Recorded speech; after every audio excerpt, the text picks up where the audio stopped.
My boyfriend admitted he'd wanted to leave me before he even proposed. He only stayed because his parents paid for our wedding. I'm Natalie Carter, 32 years old, and I ended my engagement in a therapist's office while my boyfriend's mother listened on speakerphone. If someone had told me that morning my future would unravel before lunchtime, I would have smiled and dismissed it. I walked into therapy carrying a notebook filled with seating charts, vendor schedules, and honeymoon plans. My biggest concern was whether the florist could match the ivory roses I'd fallen in love with 6 months earlier. By noon, every one of those plans had become meaningless. Even now, my hands tremble when I think back to what happened in that room. Mason hadn't cheated. There wasn't another woman waiting in the wings. There was only one thing powerful enough to destroy everything we'd built together: the truth. We'd been together for 4 years and engaged for 14 months. Our wedding was only 6 weeks away. Every major decision had been made, every contract signed, every deposit paid. The lakefront venue was booked, along with the photographer, caterer, florist, and the live band Mason insisted would make the reception unforgettable. His parents had contributed $35,000, mine had added another $15,000, and I'd invested nearly $12,000 of my own savings. $62,000. At one point, that number had felt enormous. Looking back, it was insignificant compared to the cost of building a future with someone who no longer wanted it. The warning signs hadn't appeared overnight. Mason wasn't cruel or openly distant. Instead, he slowly withdrew in ways that were easy to excuse. His answers became shorter, wedding planning became something I handled alone, and whenever I asked for his opinion, he'd smile politely and say, "Whatever makes you happy." I convinced myself he was overwhelmed with work.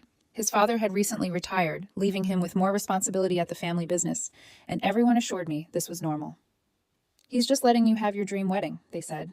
I wanted to believe them because the alternative was far more frightening. Some nights I'd wake to find him scrolling through his phone long after midnight. "What are you thinking about?" I'd ask. He would offer the same small smile without meeting my eyes. "Nothing." At first I accepted the answer. Eventually I realized nothing had become his favorite hiding place. Nothing was wrong. Nothing had changed. Nothing needed to be discussed. Before long, that single word had settled quietly between us, filling every conversation we should have been having. About 2 months before the wedding, I suggested couples therapy. It wasn't because I believed our relationship was beyond saving. I still thought we had something worth protecting. He resisted immediately. "You think we're that bad?" "I think we're worth fighting for." That answer finally convinced him. The first 3 sessions left me cautiously optimistic. Dr. Simmons guided us through conversations about communication, expectations, and the pressure that comes with planning a wedding. Mason participated willingly, answered every question, and even admitted he'd become emotionally unavailable. "I've had a lot on my mind." I believed him. Every session ended with the feeling that we'd made progress. Driving home, I'd reach across the center console for his hand. Sometimes he'd squeeze mine. Sometimes he barely responded, and I convinced myself healing simply took time. I never considered that we weren't repairing our relationship. We were postponing an ending he'd already accepted. The 4th session began like every other one. The office was warm, softly lit, and faintly scented with lavender, while rain tapped steadily against the windows, making the room feel strangely removed from the rest of the world. Dr. Simmons closed her notebook and smiled gently. "I'd like to try something different today. I want each of you to share one thing you've been holding back because you were afraid of the other person's reaction." The room seemed to tighten around us. She looked at me first. "I've been scared that Mason isn't excited about marrying me anymore," I admitted with an uneasy laugh. "Lately it feels like I'm planning our future alone. I don't need a perfect wedding. I just need to know we're still building the same life." She thanked me for being honest before turning toward him. "Mason?" He didn't answer. Nearly a full minute passed as he stared at the carpet, rubbing his hands together while his breathing slowed. Watching him struggle, I imagined a dozen explanations. Maybe work had overwhelmed him.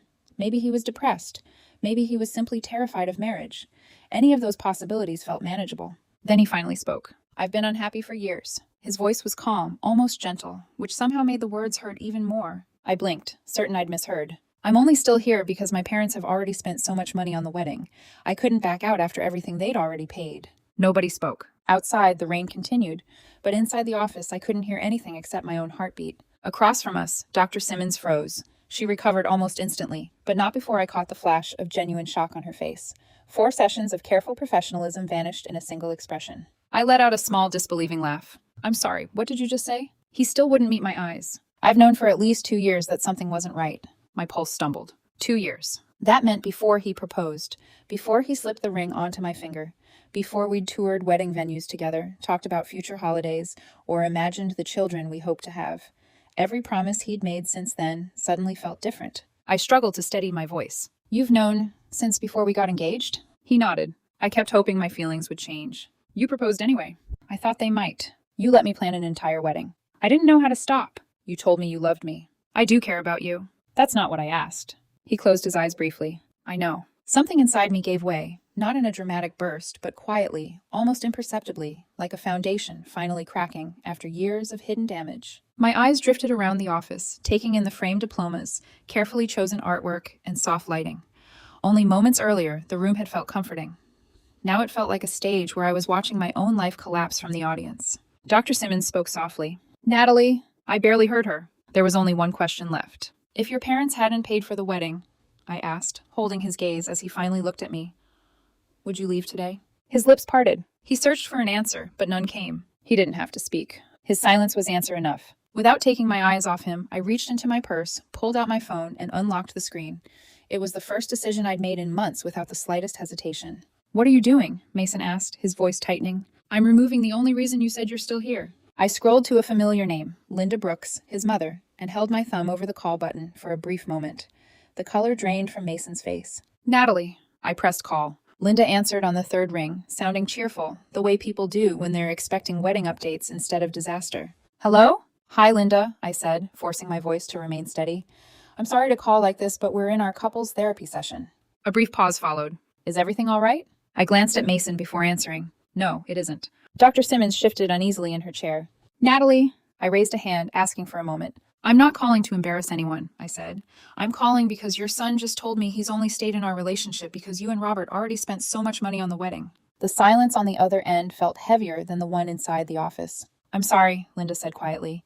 He told you what? Mom, don't, Mason cut in. I continued before he could stop me. He said he's been unhappy for years.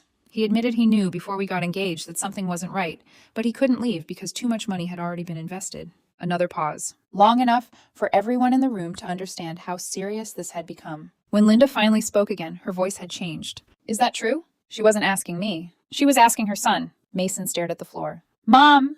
Answer me. He dragged both hands across his face before speaking. I didn't want to hurt anyone. That's not what I asked. His voice faded. I took a slow breath. Linda, the reason I called is simple. I don't want money to keep anyone trapped in a relationship. I'll reimburse every dollar you and Robert spent. Every deposit, every payment, every non-refundable expense. The wedding is over, and no one should stay because $35,000 makes leaving feel impossible. Mason stared at me in disbelief. You're really doing this? I met his eyes without hesitation. I'm giving you exactly what you said you wanted, Linda answered before he could. The total is about $35,000. I know, I'll write the check this week. No, Mason said sharply. Natalie, stop. For what? You don't have to do this. I know I don't. Then why? Because I refuse to spend the rest of my life wondering whether the man beside me actually chose me. His shoulders sagged. For the first time since he'd spoken, I recognized the expression on his face. It wasn't heartbreak. It was relief. That realization hurt more than every word he'd confessed. Linda drew in a slow breath. Young lady, I appreciate your offer, but absolutely not. I frowned. I don't understand. You are not paying for my son's dishonesty? The words landed harder on Mason than they did on me. Mom? No. Her voice became firmer than I'd ever heard it. You be quiet. She wasn't shouting. She sounded deeply disappointed. I defended you every time someone mentioned how distant you'd become. I told everyone wedding stress affected people differently. I told Natalie she was lucky to have such a thoughtful man, and I kept reassuring your father that everything was fine. She paused, struggling to steady her voice.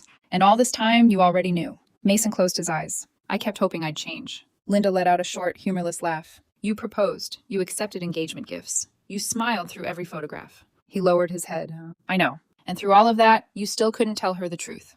The room fell quiet again. Even Dr. Simmons remained silent, watching years of avoidance collapse in front of her. Linda spoke more gently this time. I feel terrible for Natalie. So do I, Mason whispered. I looked at him. If you felt that way, why didn't you leave? He finally met my eyes. I was scared. Scared of what? Hurting everyone. I shook my head. You didn't prevent that. You only delayed it. And now you've hurt everyone anyway. His breathing faltered. I never wanted this. A tired smile crossed my face. I know. You never wanted this. You only wanted to postpone admitting it. But you let me believe in it enough for both of us. The words finally broke through whatever wall he'd been hiding behind. His eyes filled with tears, and this time they were real. A few months earlier, seeing him like that might have made me reach for his hand. Now, all I felt was exhaustion. Linda spoke before either of us could. I'm calling your father. No, Mom. This conversation isn't over. I'm not asking your permission. She paused for a moment before speaking again. Natalie? Yes? I'm so sorry. I drew a slow breath. This isn't your fault. It still feels like it.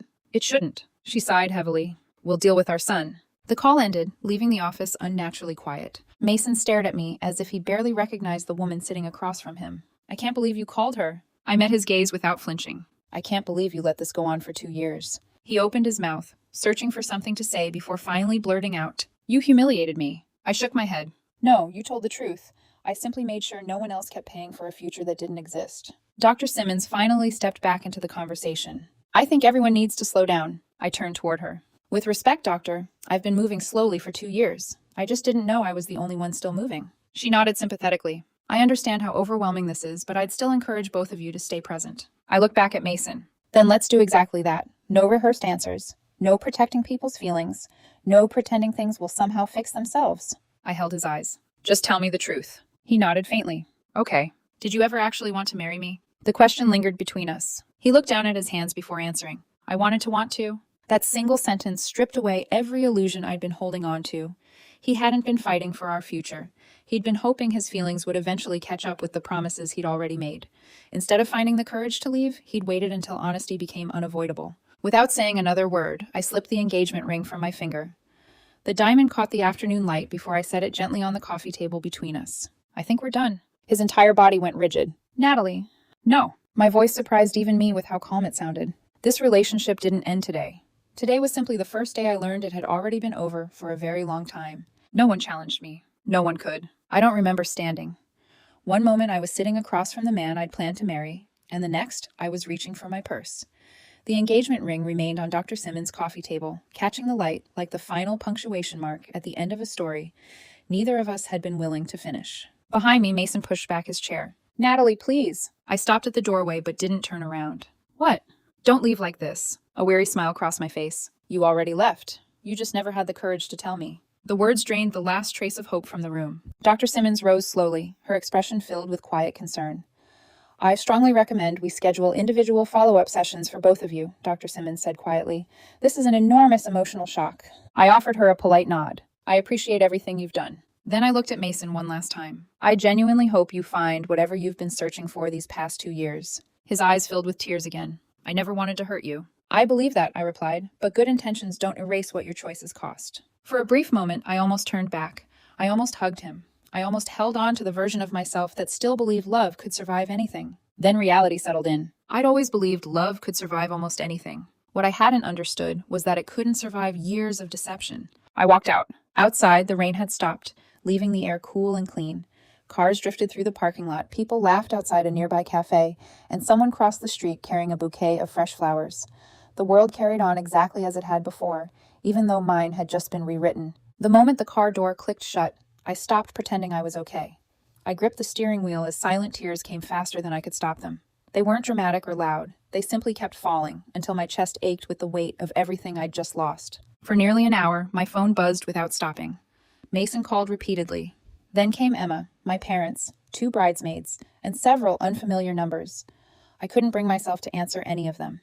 How do you explain that a 4-year relationship ended in the middle of a therapy session? Eventually, I texted my parents. The wedding is canceled. I'll explain later. I'm safe. I just need some time. Then I turned the phone face down and remained in the parking lot until I could finally breathe again. When I returned home that evening, the apartment felt unfamiliar.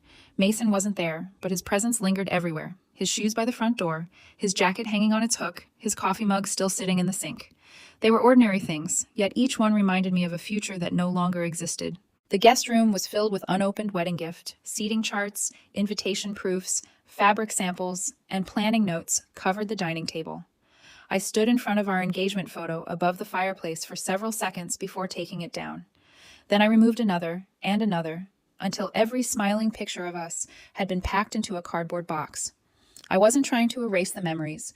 I simply couldn't live surrounded by them. Around 7 that evening, the front door opened. Mason stepped inside looking exhausted, his eyes red from crying. I wasn't sure you'd still be here. It's my apartment too. I know. He lingered near the entrance before speaking again. I talked to my parents. They're furious. I'm sorry. For what? My mother cried. So did I. He glanced around the apartment, noticing the empty walls. You took the pictures down. I did. He exhaled slowly. I guess this makes it real. I held his gaze. When did it become real for you? His expression tightened. I don't know. I do. He waited. The moment you finally admitted the truth. He lowered his eyes. I never cheated on you. I know. I never stopped caring. I know. I wasn't using you. I shook my head. No, you weren't using me. You were using time, and unfortunately, I was the one paying for it. His shoulders sagged. I deserve that. You probably do. He stepped farther into the room. I don't even know where to start fixing this. For an instant, I almost answered, then stopped myself. He still believed there was something left to repair. There wasn't. Mason, there isn't a version of tonight where we stay together. He stared at me. Not after everything we've built? I looked around the apartment. That's exactly the problem. I built a future I believed we shared. You were already deciding whether you wanted to be part of it. He rubbed his forehead. I honestly thought I could make myself fall back in love. You can't force yourself to love someone, and you can't borrow another person's future while you decide whether they're enough. He sank onto the couch, looking more defeated than I'd ever seen him. I hate myself right now. I don't. He looked up. I don't hate you, Mason. I hate the choice you made. Those aren't the same thing. His voice softened. What happens now? Practical questions were easier than emotional ones. You'll stay with your parents tonight. We'll divide everything this weekend. I'll contact the venue tomorrow. I'll help. You can contact your side of the guest list. I will. After a long pause, he asked, What do we tell people? The truth. He let out a bitter laugh. They're going to hate me. You don't get to decide what people think. Neither do I. For the first time that day, a sad smile crossed his face. You were always the honest one. I tried to be. He packed a single suitcase without another argument. At the bedroom door, he stopped. I'll come back for the rest later. Text me first. I will. Another silence settled between us before he spoke again. I really am sorry, Natalie. This time I believed him completely. That was the cruelest part. His apology was finally honest. It had simply arrived 2 years too late. The apartment door closed behind him, and his footsteps faded down the hallway until I couldn't hear them anymore. For the first time in 4 years, I was alone. Around 9 that night, my phone rang again. The caller ID surprised me. Robert Brooks, Mason's father, I answered after a moment. Natalie? I hope I'm not disturbing you. No. I was wondering if we could meet tomorrow morning. There are some things I'd rather say face to face. His voice wasn't defensive or angry. If anything, it sounded weighed down by disappointment. We can meet. The coffee shop on Maple Street, 9 o'clock? That works. Before ending the call, he hesitated. Natalie, I'm very sorry. 3 simple words, yet they carried more accountability than anything I'd heard from the man I'd almost married. After we hung up, I sat alone in the dark apartment while rain began tapping against the windows again. I had no idea Robert was about to tell me something that would make the betrayal cut even deeper. Mason's confession in Dr. Simmons's office wasn't the first time he'd admitted the truth. It was simply the first time anyone had allowed me to hear it. I barely slept. Every time I closed my eyes, I found myself back in that office, hearing the same sentence echo through my mind. I've been unhappy for years. By morning, the apartment looked different. His toothbrush was gone. His coffee mug had disappeared from the sink, and the empty hook by the front door somehow hurt more than any argument we'd ever had. At 8:30, I drove to the coffee shop, where Robert was already waiting. He looked older than I remembered, not because he'd aged overnight, but because disappointment had settled heavily across his face. He stood as I approached. Natalie. Robert. He didn't try to hug me. Instead, he gestured toward the chair across from him. Thank you for coming. We ordered coffee neither of us touched before he finally spoke. Linda told me everything. I assumed she would. I'm not here to ask you to reconsider. I didn't think you were. He folded his hands together. I'm here because I owe you an apology. I frowned. You don't owe me one. I do. I raised Mason. If he spent 2 years avoiding the truth because he couldn't bear disappointing people, then somewhere along the way, I failed to teach him courage. His words carried no excuses, only responsibility. I don't blame you. I appreciate that, he said quietly. But I still feel responsible. He stared down at his untouched coffee. My wife and I believed we were helping our son build a future. We never realized we were giving him an excuse to postpone telling the truth. He looked back at me. I'm sorry for every family dinner, every holiday, and every moment you believed you were becoming part of our family, while my son already knew his heart wasn't fully in it. A lump rose in my throat. That isn't your apology to make. I know. But I wanted you to hear it anyway. For the first time since the breakup, someone acknowledged the betrayal without trying to explain it away or soften it. No one offered excuses. No one said relationships were complicated or suggested love should have been enough to fix everything. Robert simply accepted the truth. What he did was wrong. Hearing someone acknowledge that without trying to soften it was unexpectedly healing. A moment later, he added, about the money. I sighed. I meant what I said yesterday. I know, he replied. And that's exactly why Linda and I won't accept a penny. You shouldn't lose $35,000 because my son couldn't tell the truth. I looked at him for a long moment. And you shouldn't lose 4 years because ours couldn't, he said quietly. Neither of us spoke after that. Outside, people hurried through the morning rain with umbrellas, while inside the cafe, 2 people mourned different versions of the same future. Robert stood to leave, then hesitated with one hand on his coat. There's something else. I looked up. I asked Mason one question last night. What did you ask? When did you know? I thought I already knew the answer. He told me he realized it almost 2 years ago, Robert said. But what stayed with me wasn't when he knew, it was what he said next. What was that? He said every month he waited made leaving harder. The words settled heavily between us. 1 month became 3. 3 became 6. 6 became a year. By then, honesty had become harder than pretending. Every month he delayed made the next conversation even harder. By the end, telling the truth had become harder than living inside the lie. I don't know if hearing that helps, Robert admitted. It explains him, I said. It doesn't excuse him. He nodded, reached across the table, and offered his hand. I shook it. It didn't erase anything, but it closed a chapter with honesty instead of resentment. The next few days disappeared into logistics. No one tells you that ending an engagement feels less like surviving heartbreak and more like closing a failing business. I spent hours canceling contracts with the venue, florist, photographer, caterer, and band. Every phone call began with the same sentence. I'm calling to cancel our wedding. Some vendors offered sympathy, others simply reviewed cancellation policies. By the time I finished, nearly $48,000 had been lost between both families. Losing the money hurt. Living with someone who never truly chose me would have cost far more. That evening, I wrote Robert and Linda a handwritten letter thanking them for refusing my offer to reimburse the wedding expenses. I apologized for how everything had ended and wished them peace despite the circumstances. 3 days later, Robert replied with a single sentence. You will always have our respect. Please take care of yourself. I cried when I read it. Not because I still hoped to become part of their family, but because kindness had survived where my relationship hadn't. Unfortunately, not everyone shared that grace. The first angry message arrived the next afternoon. It was from Emma. I hope you're happy. You destroyed my brother instead of helping him through one difficult conversation. An hour later, another message appeared from one of Mason's friends. You overreacted. Every couple has doubts before marriage. Then another. You embarrassed him in front of his own mother. By evening, my phone felt less like a phone and more like a courtroom where everyone had reached a verdict without hearing the full story. I didn't respond. Truth doesn't become stronger because you repeat it, and people determined to believe a comforting version rarely change their minds. A few days later, I met my parents for dinner. My mother hugged me before I even reached the table and didn't let go for several seconds. I'm so sorry. I know. Dad remained quiet until our meals arrived. Then he leaned back and looked at me. You know what bothers me most? What? He stole your ability to choose. I frowned. If he'd told you the truth 2 years ago, you could have grieved, moved on, and eventually found someone who genuinely wanted the same future. He shook his head. People think lying is only about words. It isn't. Sometimes the biggest lie is taking years of someone else's life while pretending you'll eventually become the person they deserve. That stayed with me long after dinner. He wasn't angry about the money. He wasn't even angry about the wedding. He was angry about the time. Unlike money, time never comes back. That night I expected another quiet evening. Instead, Mason was waiting outside my apartment building. His hands were buried in his pockets, and the uncertainty on his face made him look older than I remembered. I texted. I know. I needed to pick up the rest of my things. You could have come tomorrow. I know, he hesitated, but that's not really why I came. I already knew. I got your letter to my parents.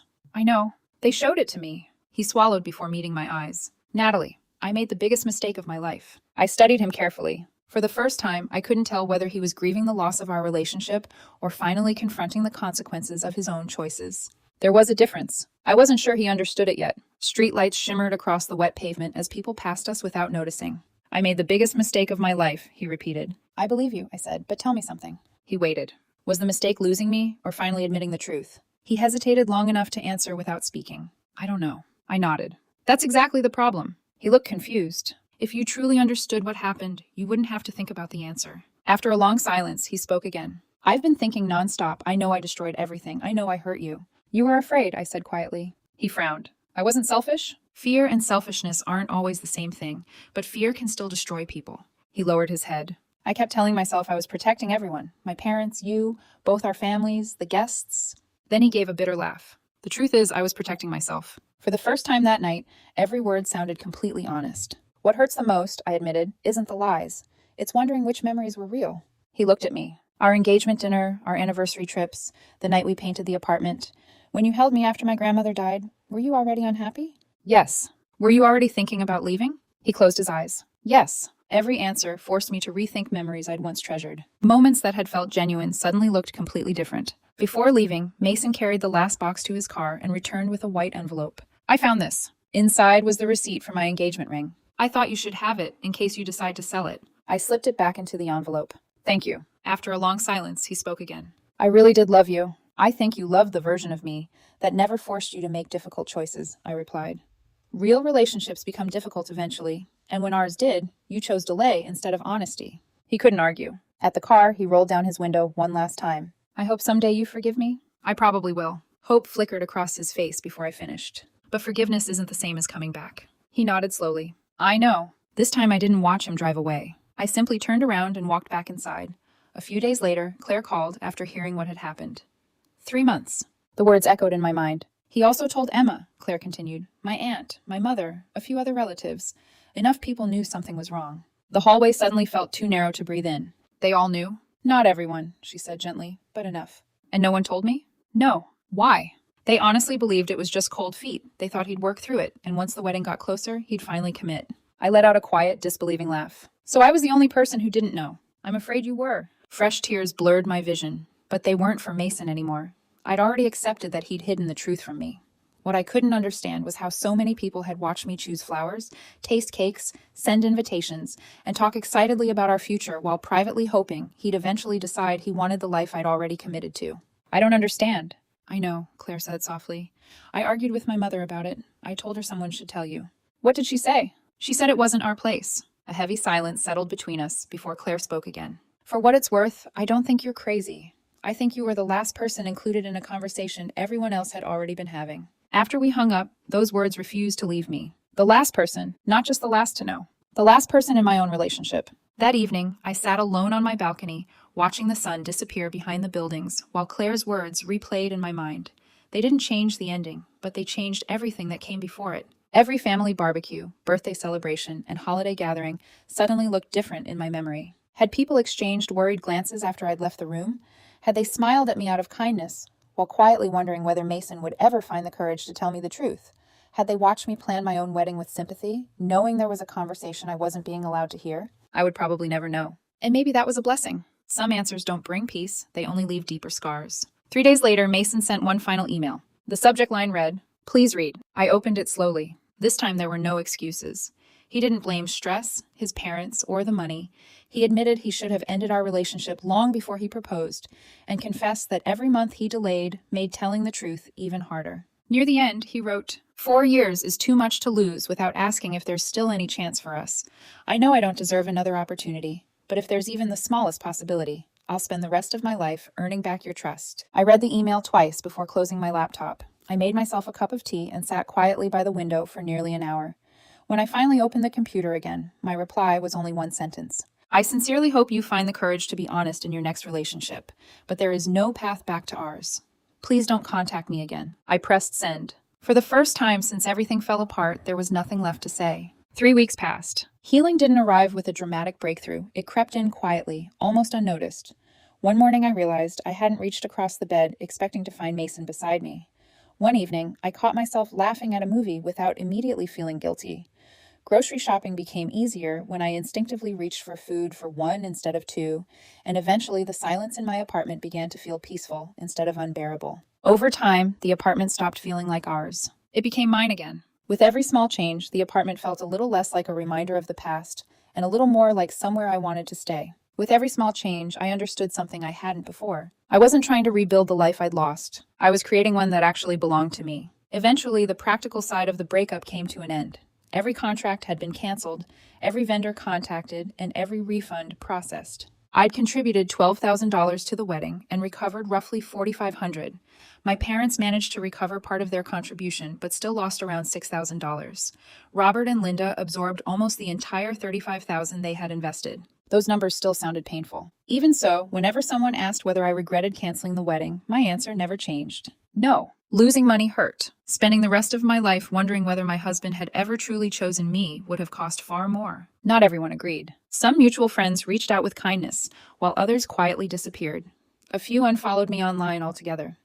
One bridesmaid apologized for staying silent after noticing Mason had grown emotionally distant months before the wedding. I thanked her. I didn't try to rebuild the friendship. Some chapters are healthier, left closed. Emma, however, never apologized. Her final message accused me of humiliating her brother and tearing their family apart. I never answered. There was nothing left to defend.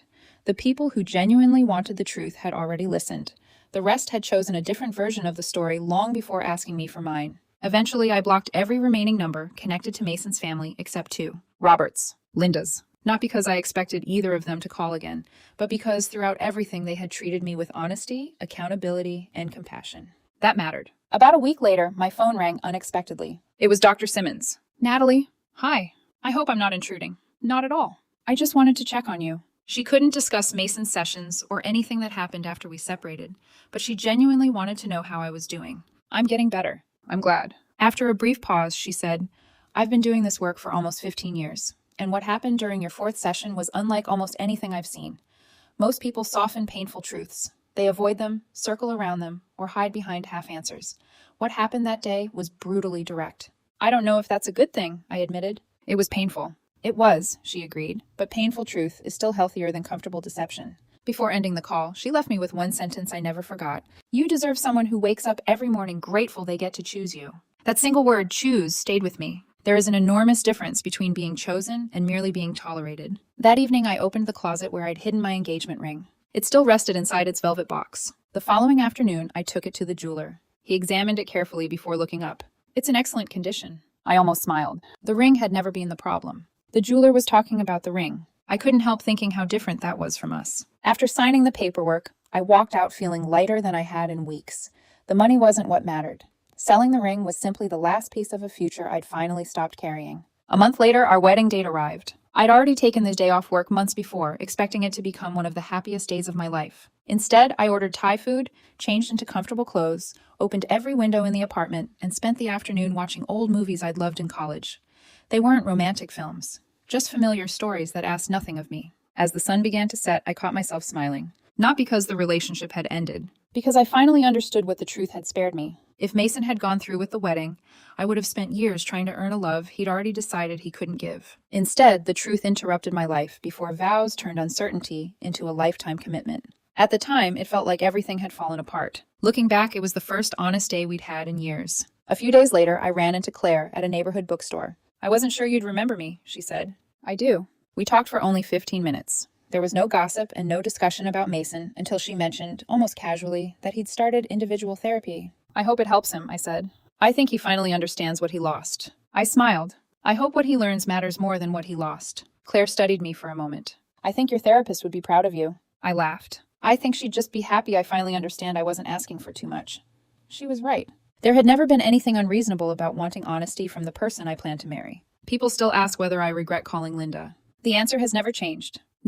If I hadn't made that call, Mason might have continued hiding behind the same excuse. That phone call didn't destroy my engagement. It removed the final excuse keeping it alive. The relationship had already ended long before I learned the truth. Dr. Simmons' office simply became the place where reality finally caught up with it. Years from now, I probably won't remember the flowers, the invitations, or the venue. I'll remember one question. If your parents hadn't paid for the wedding, would you leave today? He never answered. He didn't have to. His silence told me everything. The breakup never made me stop believing in love. It simply changed what I believe love should look like. One day I'll meet someone who chooses me freely. Not because leaving is difficult, not because disappointing people feels impossible, but because every morning they'll wake up grateful we're building the same future together. Until then, I'm enough on my own. For the first time in a very long time, I don't need anyone else's promise to believe that.